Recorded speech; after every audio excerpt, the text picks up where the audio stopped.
Dr. Cutter with the Chainsaw Hospital. Today we're going to be taking patient history and vital signs on this Homelite Super 2. So this is Ronnie, and Ronnie came into the Chainsaw Hospital here. Uh, we've got Ronnie on Trauma 1 right now. This is Trauma 1. And the operating table. And so Ronnie came to the hospital because Ronnie hasn't been running for probably I would say the guy said 10 years. And so he asked if we could put Ronnie on the channel here and and go through it and see if we can get this thing running. So let's get in here. I'm going to show you some preliminary things that I do before we kind of get started on fixing any one problem that we find, because there might be multiple problems that kind of stack up that mean this saw isn't running. So here we go. First thing I'm going to do is again, patient history. What happened? Why did it get parked? Don't know. And so we have no idea why it was put on the shelf. It could have been bought at a yard sale. It could have been his uncle's, dad's, grandpa's. We don't know. That's okay because we're going to figure it out. So that's patient history, vital signs. We're going to get in here. We're going to check for maybe a plugged muffler because we don't want to suck any carbon or debris or dauber dirt or anything into the cylinder because even though it's an exhaust port, it still undergoes a little bit of an intake there while we're pulling on it. So we don't want to jeopardize the cylinder by pulling in something that should not be there. The next thing is we're going to check for compression. We can do that either by hand or with a gauge, and I'll just do it by hand. And that'll check recoil. And then once we get the spark plug out, we're going to check for spark too. And then with all that being done, what we might do is give it a little amp of epi. It's 2-cycle mix. Write down the carburetor and see if we can get it to pop. That'll tell us timing, spark, compression is adequate enough, and that's a super good way to kind of get moving forward with figuring out everything else. So let's just do that now. Let's pull the exhaust off of here and see if we can figure out what's going on, if there's anything plugging that up. So let's get in here and then we'll check that, and then we'll do maybe check the compression and stuff like that in a few minutes.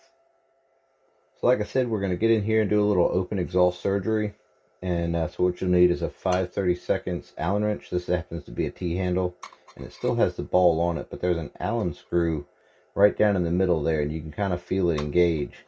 And just lefty-loosey on that, and that loosened right up. So let's see what we got in here. Okay, so there you can see how that screw, push that out a little bit so you can see that. You can see how that screw comes out of the muffler there and engages with the cylinder here. So again, we're just kind of looking to see. I'm not seeing anything obvious. There's a little bit of gunk kind of built up around this exhaust port here. I don't know if you can see that. And so we might just clean that up a little bit, but that's not going to keep us from getting this thing going. So, all right, so this is perfect. So while we have this thing open, we can kind of pull the piston over, and we're looking for any crazy obvious. Oh, there, look, there's a huge piece of carbon actually that's right on there. It probably fell off, and what we'll do is we'll leave it right there. There's another chunk right inside of here too. So let's see if we can get that out of there. There, right there. Oh, wow. Yep, there we go, right there. So we'll get that out of the way, and we've got another one right here. So we can kind of collect this mess up here. So we do not want this down inside of there. And the reason, pulled that off is just in case there was a, like I said, dirt or metal shavings or something weird inside of that muffler. Sawdust, wouldn't really hurt it, but what you don't want is stuff like this getting down inside of there, scratching up the cylinder, getting it out. That one kind of broke up. The other one stayed stuck together pretty well. There you go. There's the last little piece right there. So, anyways, got that cleaned out. That looks really good. So we can keep rotating the piston around. Just kind of looking. Oh, the cylinder on the exhaust side looks pretty good there. Or the intake side, or the opposite side, sorry. Piston is not scored up, so I think we might have a pretty good saw here. So that's one thing, and we'll just leave this off for now. And like I said, we can kind of clean this mess up here a little bit. I'm going to get that screw out of there because I wanted to fall inside of there. And what we'll do is kind of do a little dental work on this exhaust. Clean that carbon out of there again, because you don't want the carbon getting into that cylinder. So we'll move Ronnie out of the line of fire, and that'll let us get in here and clean this up. What I'll do is I'll flush it all out with some gas or carb cleaner or something, just to flush any debris that's inside of this exhaust port. Yeah, as tempting as it is to just go in there and go pulling it over and fooling around, what you don't want, there's some junk that came out of there. What you don't want is to ruin somebody's perfectly good cylinder.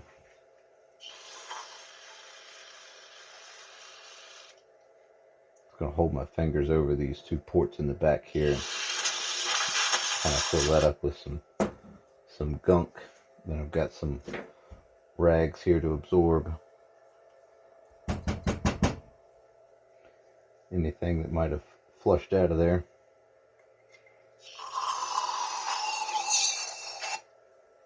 Yeah, I don't know if you saw all that stuff coming out. There you go.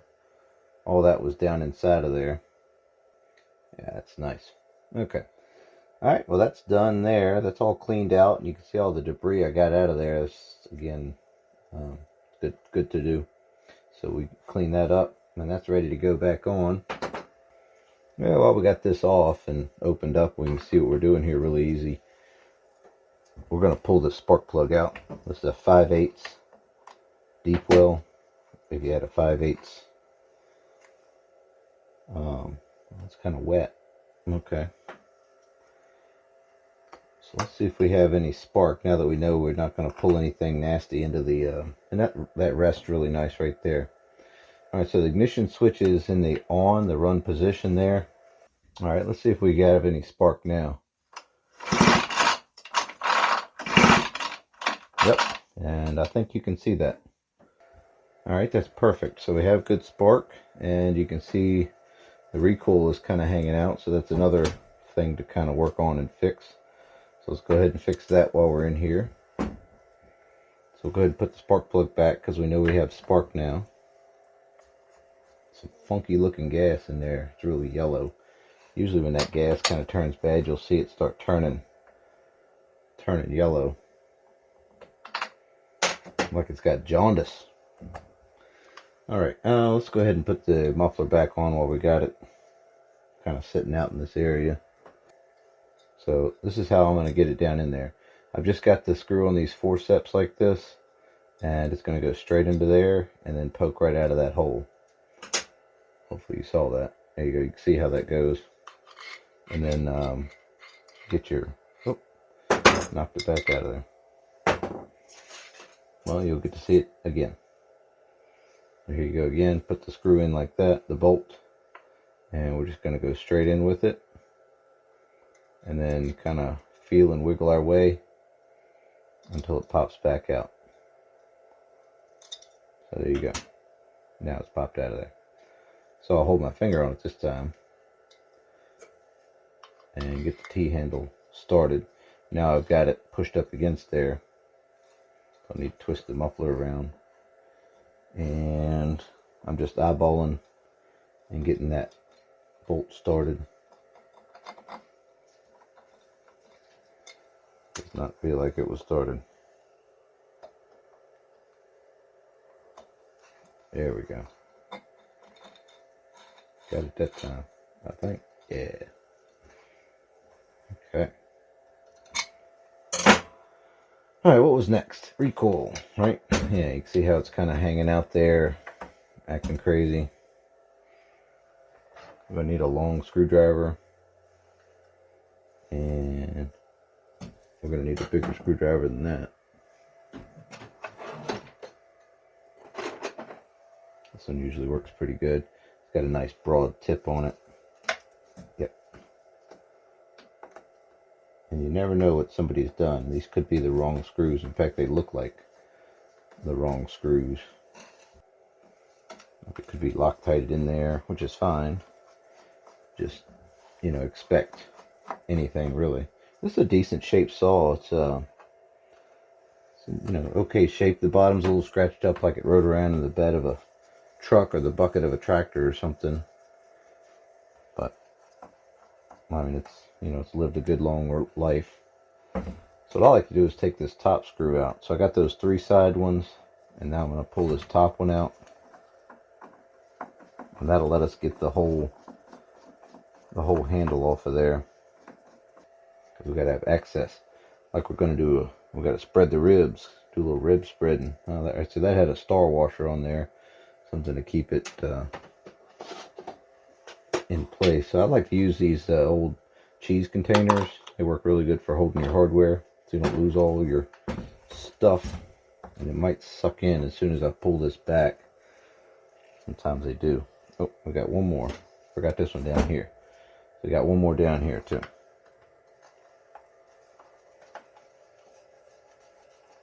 And again, these are all flathead. Yours might be 5/16. They could be Allens. They could be pretty much anything, depending on what somebody put in there over the years. Alright, so that's all loose. And you saw it was a little hard for me to pull, so I knew something was wrong. But there you go, you just gotta wiggle and jiggle once you get all those loose. So the hardware we'll do is go ahead and take this out of here, because I guarantee if I leave them in there, especially turning this around and fooling around with it. Now this one feels a little shorter right here down in this corner, so we'll make sure we keep that in mind. Probably doesn't need to be. It's probably all they had floating around the house. But all right, so we'll pull Ronnie over to the side here and work on this recoil, because this was kind of acting up a little bit. In fact, it really feels hard to pull on, and it's still just getting stuck right there like that. All right, so we'll pull this apart here. Don't know what we'll find behind screw number 1, because it could be dirt, debris, the wrong size rope. I've seen that before. And even if we unspring the rope, we can, or the coil spring in there, we can fix that too. It's no big deal. Yep. And it came apart. That's okay. We can fix that too. So still got some of it floating around in there somewhere. There we go. Okay, so that's nice. It's still got the rivet in place. I've seen, oh, look at all the gunk. Yeah, so that's not helpful at all. So what we'll have to do is we'll just clean it. I'm glad it came apart actually, because it's got all kind of like pine tar and stuff built up in there. So we'll soak a rag down and clean it up with some brake cleaner or something. And this is all gummy inside of here too. What I'll start with is getting this stuff scraped out of here. Yeah, look at that. Oh gosh, look at all that junk that built up over time. Who knows what that is? Again, it could be pine tar or something, but having this recoil functioning properly is going to be key to getting this saw to start, or at least be able to be pulled over to see if we can even get it to start. So again, one of the reasons I kind of go through this whole evaluation, patient history, collecting as much information and just looking the saw over, I don't know if you saw when I pulled off the side cover here, this Recoil, that there wasn't much debris and dirt inside of it. So somebody had either cleaned it out, taken it apart, cleaned it out, or had, man, that is just sticky, sticky stuff. Or had, it didn't have much time on it. It did more riding, you know, let's say, than actually cutting. But you can see all of it's coming out. It just takes time. So I've got one of my rags here, and I'm just gonna soak it down with carb spray or brake parts cleaner. What I'll do is I'll work the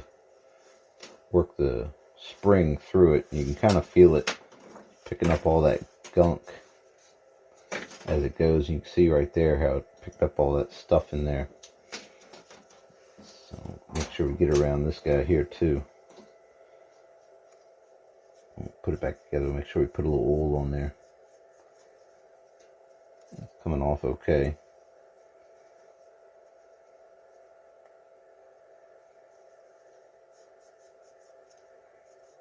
Oh yeah.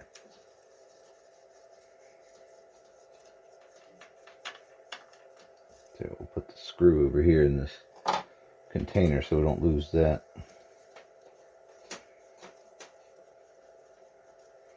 The thing about the brake parts cleaner is it does evaporate fairly quickly, but you can see all that mess is gone already off of there. So that's good. Got a little bit more right here. In fact, we got a lot of it more right here.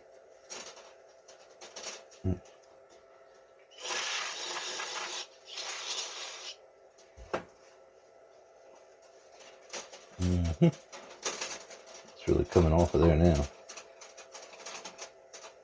Whatever this is should not be here. This is not factory. Got some in this hook here, so I'm just going to clean that out. Keep it from getting sucked up into something else later. Alright, so now we're going to rewind the spring. And so what we'll need to do is kind of get that back into a round shape. We're just going to tuck this back in here all the way around. So it kind of takes some time, so just don't get frustrated when it pops out like it did. Put that back in there.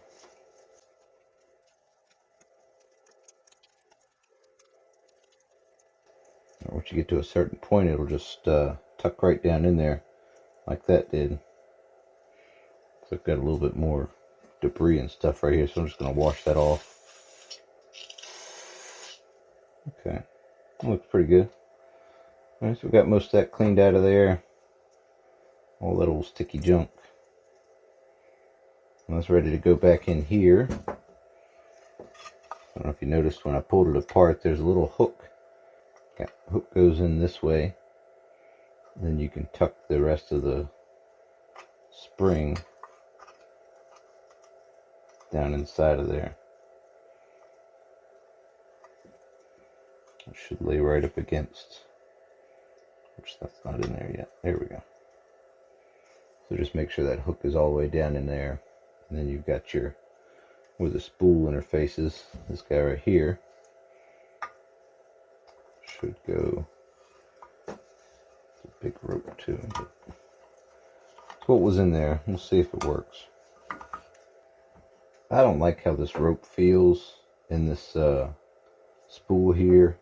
It just seems like it's just a little big. It's just not working right. So I'm gonna pull this out and go ahead and make a new string for it. There we go. I'm gonna look at how this knot is made. Looks like how I would make it. So I'll show you that here in just a second. Cut that knot off of there. Pull that out. Remembering kind of how it went. It's no big deal. It's just a string. Just pull rope. So dig down in here and pull this knot out. After you pull that whole piece of string out, that'll give us an idea how long to make it. So I've got some rope here that's made for steels, and it's much smaller. I don't know the size of it. I know they come in a number type setup, but it is smaller than this original rope. So I'm just using the original rope to kind of follow along. And what I'll do is I'll cut a little extra for the knot that I'm going to put in here. Once we got that, so remember we took this out last. So what we'll need to do is fish this into here. And if it doesn't want to go in by you messing with it, you might have to take it and heat it up and actually make that small. I'll show you that.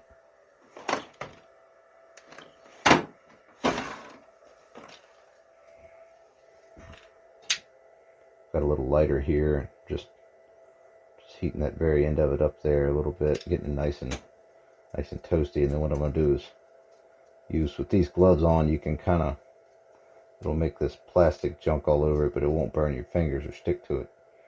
I kind of like that, how it's got that little extra tab on it too. So let's see if we can get that through this hole here.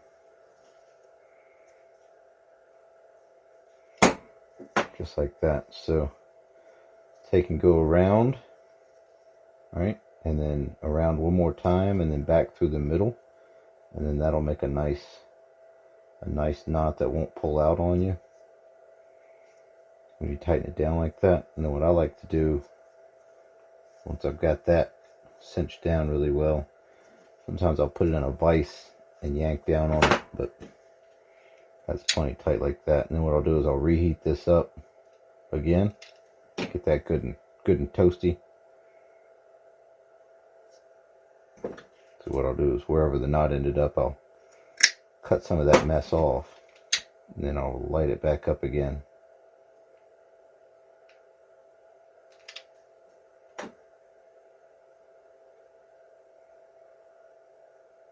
There we go.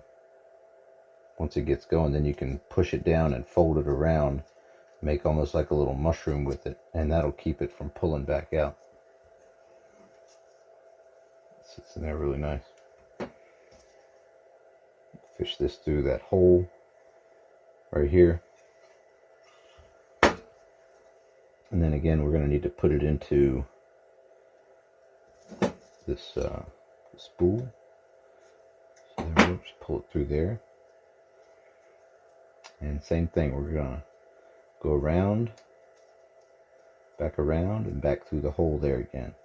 So around and around, so it makes like a hook around it, and then on the back side of that hole. There we go. Nice and compact, but it can't be pulled apart either. So we'll do the same thing with this too. We'll heat this up and get it good and toasty.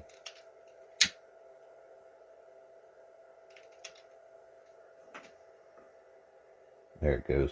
And once it gets burning like that, you can really fold it over. And I've done this many times and it works perfectly. So let's see if we can get that tucked down inside of there. That's nice. So it has to be tucked inside of there so it doesn't rub all over the spring, because the spring is actually rides on the back side of that. So that is in position. So now we can put this spool in there. And we'll just wiggle it back and forth until it falls into place. We'll go ahead and get our screw and washer reinserted. Okay, that's perfect. Alright, so now what we can do is take our string and hook it up through that little notch right there, and then use that notch to rotate clockwise facing this side of the recoil. And just take a few turns, pull it back out, get all the loops out of there. Alright, so you can see we've got it hanging out just a little bit more, so all we need to do is just take another maybe 1 to 2 turns. That and that. There we go. Oh yeah. Much better. Okay. So now what we might do is put a little Put a little dab of oil in there just to kind of keep it from dragging, making all that racket in there. Just got a little Recoil. There you go. That's all it needed. Alright, so we can get this back on the saw now. And what was the next step? We were going to put a little gas down in the carburetor here to see. We were going to put a little gas down in the carburetor to see if we could get it to pop off. We'll put this back in place. And when this goes back on, you need to make sure you kind of line up these tanks, the handle, and also getting the recoil in there. I just noticed something when I pulled on that. It looks like the chain is turning with it, so the clutch might be broken, but this won't really affect what we're working on here. Just got to be careful with it, that's all.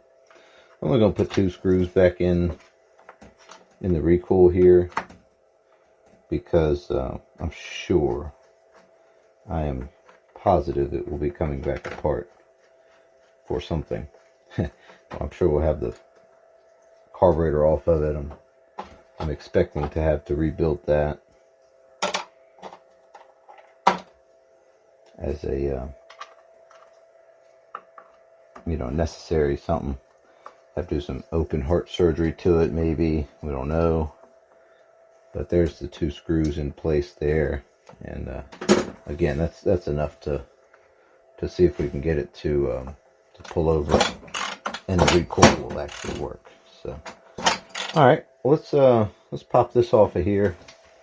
So to get this thing out of the way, you'll just have to kind of pry down on it, and that little plastic tab will pop out of there, and then you can kind of wiggle and jiggle and pull, and eventually this thing will come out of there. There we go. Oh, look, no air filter. Okay, well, that's missing. Okay, well, we'll have to get an air filter for it. Something else to add to the list. So all the way up is choke, all the way down is run. So let's put a little gas down in here. I've got my handy dandy squirt bottle here, this irrigation bottle. These are perfect for this kind of stuff because you just dispense a little gas right down in there. And I'll get you set up to where you can see me kind of pulling on it. All right, so I've got the gas down in the carburetor there. Spark plug's in place. Recoil's been repaired. New string on that, and got the proper tension on the recoil. Ignition switch is turned on. So let's see if we can get this thing to work.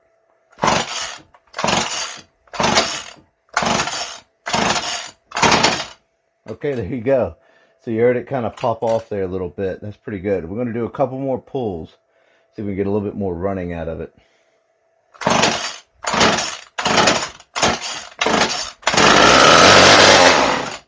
There we go. That's exactly what I was looking for.